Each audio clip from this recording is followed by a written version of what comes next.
Parhau mae'r cystadlu fan hyn ynghylch y gwartheg bore yma wrth i ni symud mlaen nawr at yr heffrod allan o Darw Charolais.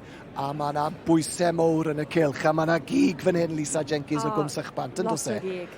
Chwch chi'n pwyso 830 yn un, a mae hwnna'n waw bod chi'n cael treisiad. Fi'n gwybod, yn union, mae rhaid ni gofio mai heffrod bach yw'r ein o hyd yn efe. Wel, heffrod bach, heffrod mowr. Heffrod mowr iawn. A mae'r dosbarth yma yn un gwych. Mae safon y gwartheg sydd yma, Lisa, yn rhyfeddol. Mae'n anhygoel. Lle ni, chwod y gwaith sydd wedi mynd mewn i cael y gwartheg yna i'r pwysau yma.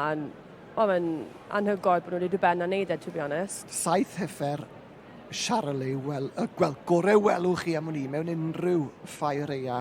A maen nhw wedi teithio'n bell. Mae yna rai o Ynys Môn yma, mae yna rai o Wynedd, o Geredigion, a mae yna rai o Aberdeen ychan wedi dod lawr yma. Hwna'n dangos mor special yw'r ffair eia, bod pobl yn trefelu mor bell yna i dangos eu stoc nhw, a'r safon sydd yma hefyd. Ti'n llygad y le. Ac ni'n gweld y beirniad fy'n gwneud Gavin Scott o'r Alban. A mae wedi bod yn slick iawn wrth i waith bore yma. Mae'n hynod o slick wrth i, war y teg. Mae'n dod fyny unwaith eto.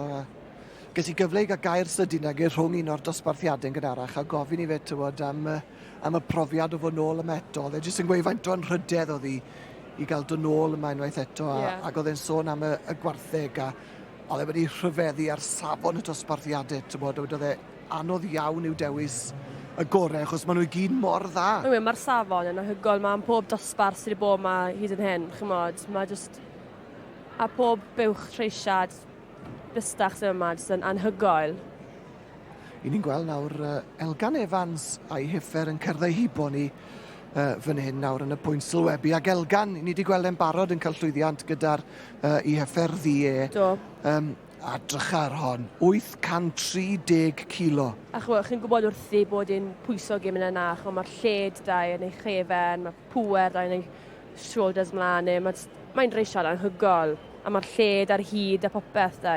Ti'n llygad y le, mae'r hyd na bachgen at i Heffer. A siap da yn y chwarteri ole hefyd.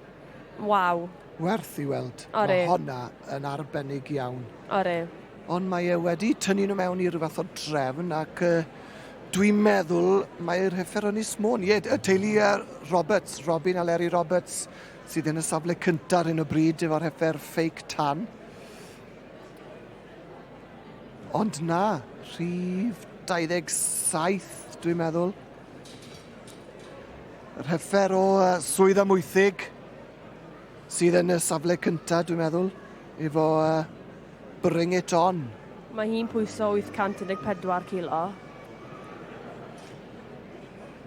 Y teulu Willodge sydd â hon ac i ni y gyd wedi clywed yr enw Willodge wrth gwrs yn dod yn wedig yn limousines. Efo'r limbs ag ati.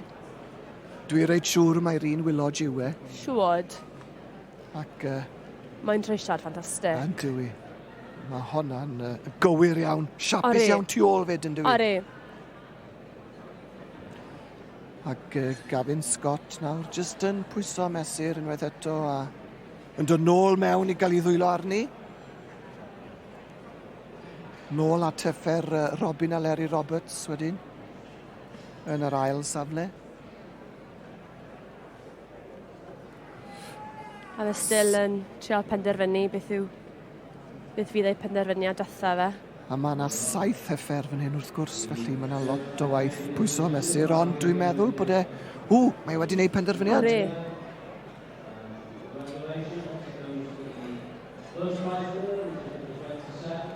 A dyma war y teg, unwaith mae e'n gwneud penderfyniad, dwi'n newid i feddwl yw e. Mae fe'n stico da fe, a mae fe'n syth am y rosets. A dyna ni felly, Willodge a'i Heffer, Bring It On, yn cipio dosbarthu'r heffrod allan o Darw Charolais. Gwych o ddosbarth, a diolch i ti, Lisa. Diolch.